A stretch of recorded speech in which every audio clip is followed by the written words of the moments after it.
রাত্রেবেলা বিদ্যুৎ থাকে না, তেল তো নাই, বিদ্যুৎ তো থাকে না।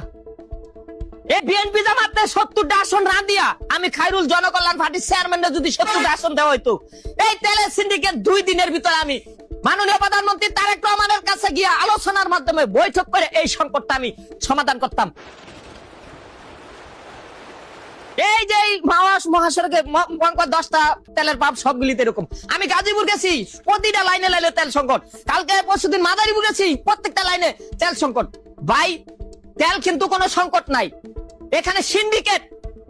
ইরানের তেলের সংকট বাংলাদেশে হয় নাই, এনে সিন্ডিকেট এইখানে ভাগ করে খাইতে চায় বিরোধী দল এনসিপি, জামাত, বিএনপির সাথে। তারা ভাগ কইরা তেলের সিন্ডিকেট বানায়া, বিরোধী দলরা তেলের সিন্ডিকেট কইরা সরকারে ব্যর্থ কইরা এই এনসিপি জামাত 300 আসনে ক্ষমতায় আইতে চায়, যাতে এই তেল সিন্ডিকেট দূর করে দিলে তারেক রহমানের বিএনপি অসল হইতো না। এজন্য অসল করার লেগা জামাত, এনসিপি তারা তেলের সংকট করতেছে জায়গায় জায়গায়।